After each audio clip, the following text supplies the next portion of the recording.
do Jorge Mário, que eu me lembro muito bem, que a gente lutou, né, conseguiu tirar. Eu lembro, eu falava ontem sobre isso, duas coisas me vêm à mente. A história de Moisés com relação ao Robertão, pessoa que persegue a Terra Prometida o tempo todo, quando chega na Terra Prometida morre e não consegue. E eu lembro a situação, a sensação que deu pra gente, né, a sensação de esforço inútil. A gente se esforçou e não conseguimos, né, a estrutura que tem hoje. O Marco Aurélio fala que estamos diante da mesma crise, porque a estrutura de funcionamento hoje é exatamente a mesma estrutura que é herdada do governo do Mário. Eu não enxergo nada diferente. Né? Se nós vamos ver, os fornecedores são exatamente os mesmos, até mesmo as pessoas, né, que ocupam cargos são bem semelhantes ao do governo Jorge Mário. Maurício, eu quero deixar bem claro que a minha postura não é de caça às bruxas. Não, de apuração é de... A minha postura sim, de responsabilização. De responsabilização, de apuração. Se é inocente, está tudo certo. O que não pode é ficar em dúvida. Uhum. O que não pode é o Tribunal de Contas do Estado se posicionar e ninguém fazer nada. O que não pode é as pessoas interpretarem um mandato eletivo como sendo salvo-conduto para elas fazerem o que quiserem com o dinheiro público. Na verdade, elas devem responsabilidade. Você falava da mídia livre, é livre, sim, responsável pelas coisas que fala. A mesma coisa, a pessoa é eleita lá, tem que prestar, primeiro, tem que cumprir para aquilo que foi eleito. Em segundo lugar, prestar contas do que faz a gente, sem que a cobrança do município seja interpretada como uma ofensa. Na verdade, sempre que a gente fale aqui, criticando, a gente falava sobre a necessidade da pessoa que exerce o cargo tem que apresentar a evolução patrimonial. Sim, é inerente ao cargo, inerente às consequências de você exercer um cargo público, porque você está gerindo dinheiro público. Né? É isso? Tem isso aí, você está gerindo... Vamos segurar um pouquinho isso, Márcio, para a gente voltar exatamente nessa questão do que se espera do homem público, e aí a gente, tanto no poder legislativo quanto executivo, a gente vai para um breve intervalo e a gente volta já.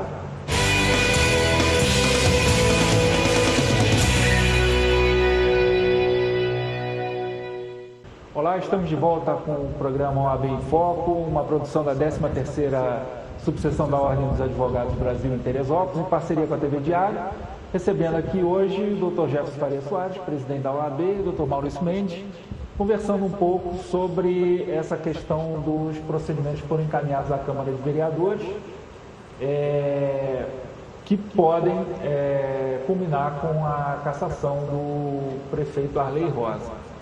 No bloco anterior, a gente conversava aqui um pouco, o Dr. Jefferson falava sobre a questão da mídia, né, impulsionar a atuação do Legislativo, e falava na reportagem do Fantástico que acabou não passando. E uma coisa que me chamou a atenção, eu falei com eles aqui no intervalo, foi que apesar de não passar a reportagem, todo mundo ficou esperando.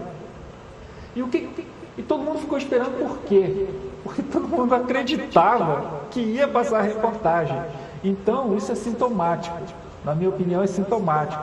Se não houvesse razão para se imaginar, se acreditar, ninguém ia ligar, né?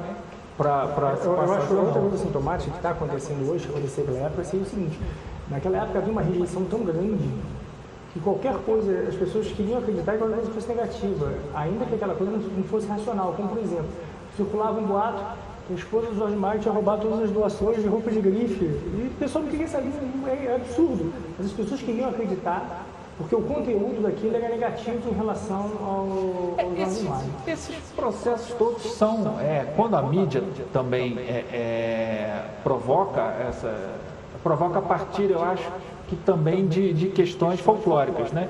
O Jorge Mário falava em plástica, Sim, mas o que é sintomático... Hoje se fala em girafa, se fala em qualquer coisa ruim se falar dele, acredita-se, né? Então é sintomático assim, hoje a população está com um nível de tolerância tão baixo, eu não vejo. Você vê alguém defender o governo? Você vê alguém defender o governo? Nós não estamos dizendo que ele está roubando, não, que tem que ser caçado, não. Há um nível de rejeição tão alto que ninguém se dispõe voluntariamente, a não ser as pessoas que são beneficiadas diretamente. O Jorge Mário, no caso do governo dele, é funcionado da mesma forma. A não ser a pessoa que é beneficiada diretamente, eu não vejo ninguém dizer que esse governo também. Vou fazer uma exceção, que eu defendo o trabalho da Luz, que eu gosto do trabalho da Luz frente à secretaria. Quer dizer, talvez eu seja a exceção para falar bem. Realmente a gente pensa, né? É o que a gente falou, é sintomático, né? Quando a coisa chega na mídia, chega no legislativo, chega no judiciário, chega, né, o Ministério Público investiga uma série de coisas, não é à toa. Né? Muita coisa vem de realmente fatos, né? Como, por exemplo, a gente tem, voltando ao que embasa o pedido, nós temos um fato que é gravíssimo, que é a questão da negligência com a saúde no município. Né? Hoje nós passamos pela uma das maiores crises da saúde que tem, indubitavelmente com uma situação que é a mais grave que nós passamos, pelo menos desde que eu tenho memória, que é a situação que enfrentam os pacientes que necessitam fazer a hemodiálise. O Dr. Jefferson bem citou, a Ordem dos Advogados do Brasil tem acompanhado essa situação. E nós acompanhamos essa situação com a tristeza de quem vê que uma solução não se encaminha. E por esse motivo foi feito o pedido de afastamento, de afastamento e posterior cassação do prefeito em virtude da negligência com a saúde a não conseguir solucionar uma situação grave como essa. A gente fala de comissão processante, hoje existe uma comissão processante em curso na Câmara. É a comissão processante que apura se o vereador Cláudio Melo teria recebido ou não o valor de R$15 mil. Né? Então a gente vê que a Câmara vai se pronunciou recebendo um pedido de cassação do vereador Cláudio Melo, deflagrando uma comissão processante, sem antes passar por um período de investigação, com uma alegação que ele teria recebido R$15 mil para que fosse destinado à campanha do Biscay e teria devolvido esse dinheiro. Essa foi a alegação.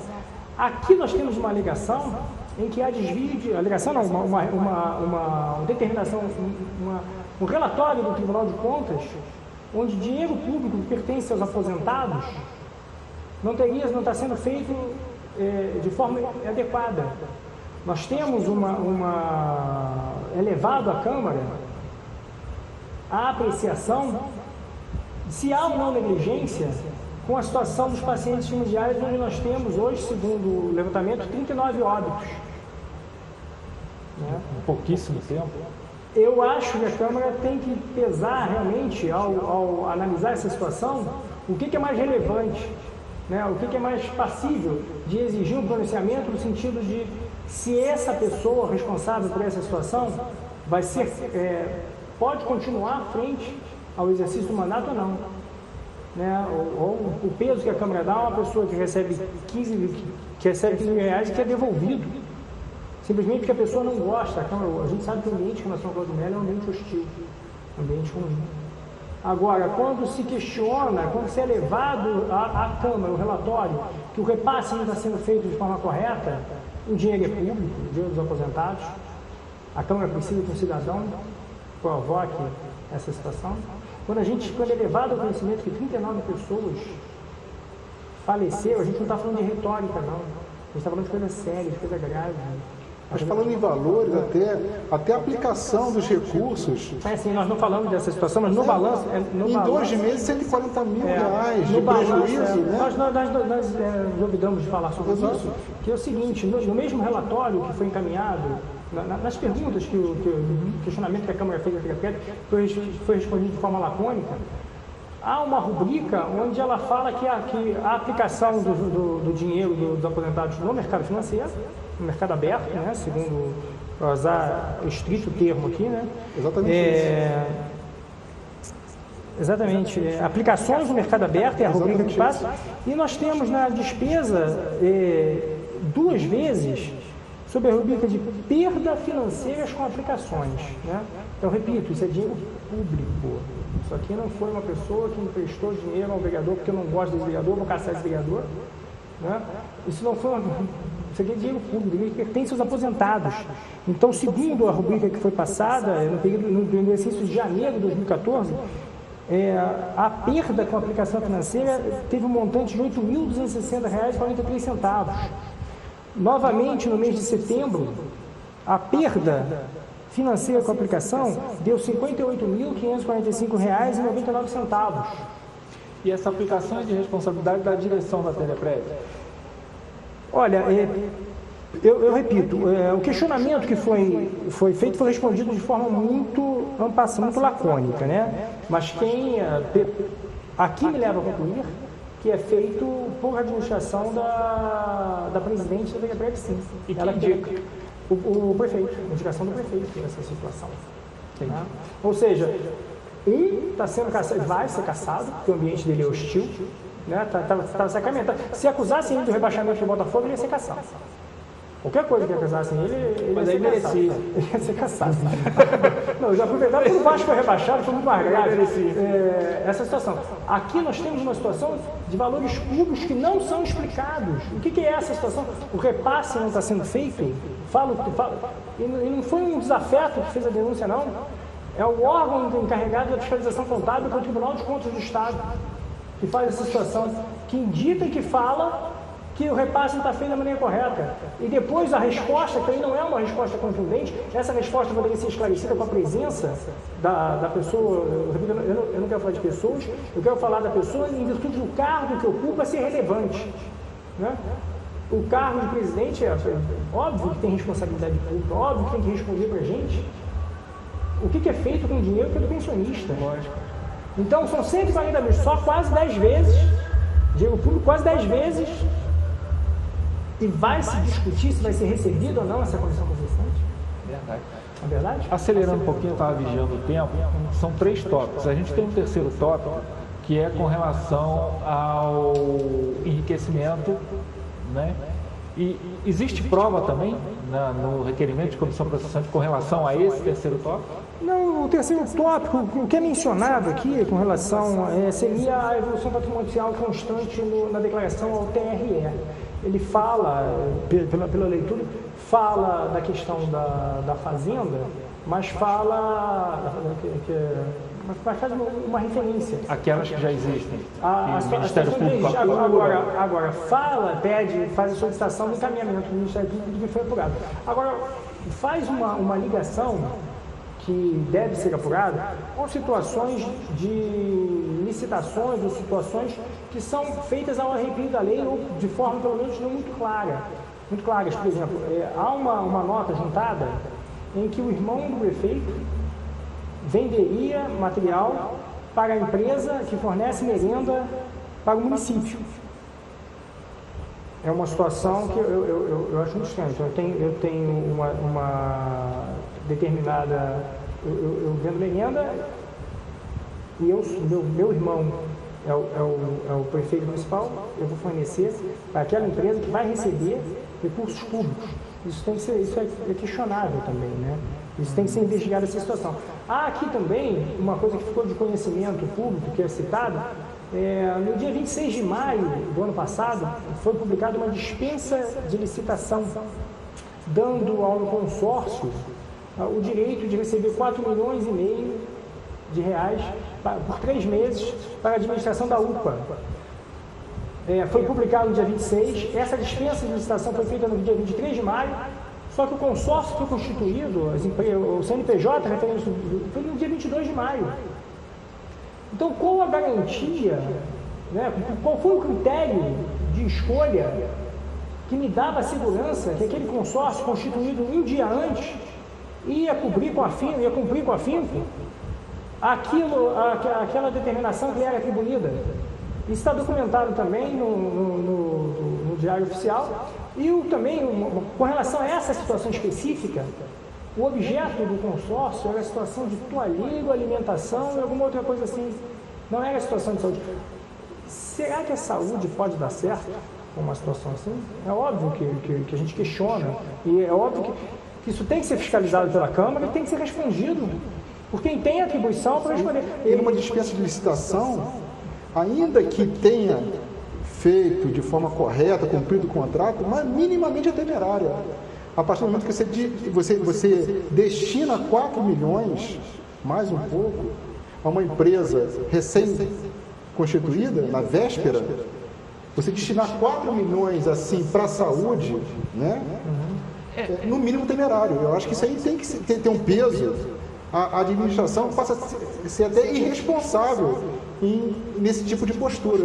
A dispensa de licitação, a notícia que a gente tem é que a proporção é inexplicável em Teresópolis. O processo de aplicação da verba pública através da dispensa de licitação é um absurdo. proporção eu não vou ser liviano aqui de falar, mas é absurda. Percentual absurdo. A gente é aqui escravo do tempo, eu vivo falando isso, né? Mas antes da gente chegar nas considerações finais, eu gostaria de fazer uma pergunta aos dois aqui, aproveitando, né, a experiência que todos os dois têm de procedimento semelhante, né? Por sorteio. Doutor Maurício, o senhor acredita que esse processo vai culminar com a cassação do prefeito Arley? É uma situação difícil. Eu acredito que os vereadores vão honrar o mandato que eles tiveram. Eu achei uma coisa extremamente interessante que a petição se inicia com a definição de mandato. É interessante a gente falar com os legisladores que o dicionário jurídico de Plácido e Silva, né, que é muito utilizado, falava que a definição de mandato é derivar-se do latim mandato, de mandare, composto de manus dare, dar a mão, que tecnicamente significa dar poder ou autorizar. Mandato, assim, de manus data, mãos dadas, bem exprime o contrato que designa duas vontades, uma dando à outra a incumbência, outra a recebendo e a aceitando, para que realize e execute o desejo da outra.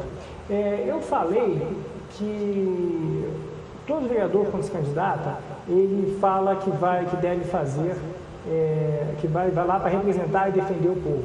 Ele recebe o mandato justamente disso. Você recebe o mandato do povo. E eu convido os vereadores que honrem, que dignifiquem o mandato que eles receberam. Que eles possam ir de encontro à população e saber o que a população quer. Porque foi para isso que eles receberam o mandato. Eu acho que, como diz aqui, ele recebeu e aceitou. Agora ele aceitou fazer a vontade do outro. Ele recebe a delegação do povo para, em seu nome, exercer a vereança. Muito bem.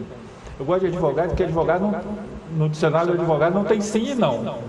Doutor Jefferson. Eu falo palavra mágica, o advogado tem que saber falar talvez. Doutor Jefferson, o senhor acredita na cassação, que esse processo vai culminar nisso? Olha, com toda franqueza, eu penso que deve haver o aprofundamento de tudo isso que está sendo discutido. Penso que a Câmara não pode se furtar aos detalhes técnicos que lhe foram levados. Nós temos o Tribunal de Contas que levaram elementos contundentes que demonstram que o município não vem sendo gerido da forma como deveria ser. E nós percebemos nitidamente uma administração pública deficiente. A ausência do prefeito até na prefeitura, a forma como a coisa vem sendo conduzida, me leva a entender que se a Câmara efetivamente for independente, se for legalista, se ela deixar de lado qualquer tipo de compromisso político assumido, eu acredito pela cassação com toda a franqueza. Você perguntou se eu acreditava, né? Eu vou opinar o que eu acho que tem que acontecer. O que eu acho, falando de uma forma muito clara, é que o governo acabou. Acabou porque a lei até hoje não teve capacidade administrativa, agora não tem autoridade moral. Pelo tudo que foi trazido, que foi revelado. Eu vou falar de um amigo meu aqui, que é um grande amigo, que eu tenho posições políticas divergentes, mas que ainda assim eu respeito a posição política dele, que é o Dr. Carlão. Ele, meu amigo, pode votar da forma que ele votar, sempre vai ser meu amigo, porque médico particular, me orienta nas coisas, mas ele conquistou meu respeito do ponto de vista político, porque respeito a gente não impõe, respeito a gente conquista, por dois motivos. Quando eu fui procurador dele, ele nunca, absolutamente nunca, entrou na minha sala para dizer, ó, eu quero que o parecer seja dado da seguinte forma, eu preciso que você arrume um jeito para solucionar esse problema. É testemunha disso o Dr. Robson de Oliveira Ramos, que foi subprocurador, o Dr. Carlos Eduardo Silva Rosa, que trabalhava com a gente. E ele conquistou meu respeito também pelo seguinte, durante a pressão toda que tinha com relação ao governo Jorge Mário, a Câmara cercada, foi feita uma votação para abertura de CPI. Não sei se vocês recordam. Só 3 pessoas votaram a favor. Foi o Paulo Carvalho, o Samuel Mitrai, o Vaguinho e o Cláudio Melo. Todos os outros vereadores que votaram contra esperaram a população para sair. Carlão votou contra, apesar da pressão popular, e saiu pela frente. Saiu de cabeça em pé, saiu dizendo, eu votei contra, porque eu estava convicto e eu achava que tinha que votar contra. Eu acho que o vereador recebe o mandato para fazer o que o povo pede que ele faça, né? Mas ninguém é obrigado a votar desta ou daquela forma. Você é obrigado a votar de acordo com a sua consciência, com as suas convicções. Está sendo submetido agora à Câmara dos Vereadores situações gravíssimas. Recentemente foi submetido à situação do Cláudio Melo e todo mundo votou pela abertura da comissão processante. Ninguém é obrigado a votar pelo afastamento do Arley. Ninguém é obrigado a votar pela abertura da comissão processante. Agora, eu espero que o vereador que vote contra essa situação tenha a mesma hombridade que teve o Carlão, quando votou contra, saiu pela frente e enfrentou a população toda. Que ele desça lá, que ele olhe no olho da população, olhe para o aposentado e fale, olha, os 15 mil que o Cláudio Melo pegou foram gravíssimos. Mas o dinheiro da Teleprev, que aqui está dito que o município não repassa, eu acho que não tem importância nenhuma. Que ele olhe no olho do pessoal que morreu não dá mais, né? Mas dos familiares, ou do pessoal que está sofrendo, descendo, e fale o seguinte, o dinheiro que o Cláudio Melo recebeu é gravíssimo, mas a morte que seus familiares teve não tem problema. Mas a agonia que você está tendo, vendo ali na frente que você vai morrer em uma condição não digna, não é importante para mim. Eu acho que esse governo tem que continuar. Ninguém é obrigado a votar de forma como a gente quer. Mas eu acho que uma questão de respeito à população tem que votar, tem que sair pela porta da frente, de cabeça em pé e olhar no olho da população, seja qual for o seu voto. Muito bem, então está aí a opinião do Dr. Jefferson, do Dr. Maurício, e conforme eu dizia, né, na justiça nós somos escravos do prazo, e na televisão escravos do tempo, né? A gente está chegando aqui ao final, mas desde já, como a gente tem aí anunciada uma prorrogação do jogo na Câmara, né, desde já aqui deixar um convite, não sei se vão estar aí na próxima semana ou na outra, para a gente retomar aqui analisando efetivamente o que aconteceu, ver se a gente adivinhou ou se a gente errou, enfim, e uma coisa tão séria, né, como é que está caminhando, né, o destino da administração da nossa cidade, né? A gente vai ficando por aqui, agradecer ao Dr. Jefferson mais uma vez, nosso presidente, Dr. Maurício, está aqui com a gente, e nós ficamos por aqui com o programa OAB em Foco. Até a próxima.